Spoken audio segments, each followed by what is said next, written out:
Hi everyone, my name is Charlie and today I would like to share my thoughts on The Planet Spins on Its Axis Regardless by Kavita Jindal.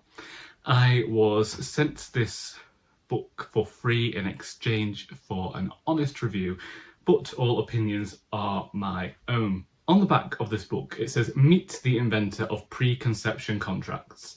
The high roller, the student shaman, the people taking it one day at a time." I just realised it's actually got a spelling mistake in conception here. Which brings me on to my one detracting factor from this book. We may as well get it out of the way first. There were a few spelling and grammatical errors within this book. However, that did not change the impact that the stories had. I also don't think that the blurb there gives a very good idea of the stories that we're going to find within this collection, because for the most part, the majority of these stories are dealing with people's lives, and there is something about the mundanity and the way that the author writes about the mundane that I particularly liked and thought that it was done well. One of the things that I'm enjoying in fiction at the moment is tales that are just told and they're simply stated, perhaps understated in the telling. And I feel like that is what the reader gets with this collection. There is a story rather early on entitled "When You Go, You Leave a Farce." And for me, that almost gave an idea of what to expect from the rest of the collection. It discusses grief, the loss of a parent, and it does it in a way where we learn about different grief and death customs from other countries. Yet it also shows the, not arguments within the family, but the way that families correspond with one another after grief. There is almost a bit of a bureaucracy of death in there.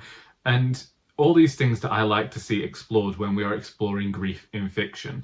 And yet it also has this thing about someone whose family might fear they become westernized. And that is something that I'd say the collection does as a whole, is also discuss sometimes what it means to be a person of Asian descent in the 21st century, how it can feel to be othered not just by the country in which you're living, but othered by the place that you came from, your, not necessarily a homeland, but an ancestral land. I also enjoyed the way in which the author crafted their characters, because in a short story you're given a very small amount of time, a very small window in which to garner some sense of who a character is. And yet throughout the reading of these stories, there were times, such as in the following story here, Tulip Persimmon's Head Wetting, where the reader is able to sympathise with the character, but also recognise that sometimes their opinions and their behaviours might lean towards the more offensive side, but also garner some understanding as to why a person is behaving in that fashion, and also leave the stories feeling like these people were incredibly real and the things that they are going through are difficult, but they are also very human difficulties. That it's almost doing that thing where we get to see something with universal scope that we might all have our opinions, or we might have some knowledge of, but it brings it down to a very personal level for the characters. And I think that the author is able to craft that very well indeed. When we get to the tale of the preconception contracts, which is mentioned on the blurb of this book, I did wonder how we were going to deal with it. And it's a very interesting idea, and I wondered what it meant when I read about it on the blurb. And then it came along, and it was almost like a precursor to the Tulip Persimmon story, where both of them are dealing with the idea of having children and whether one ought to, whether one wants to, and you know, the difficulties there. And then we get to the preconception contracts, which is a little bit futuristic, a bit speculative.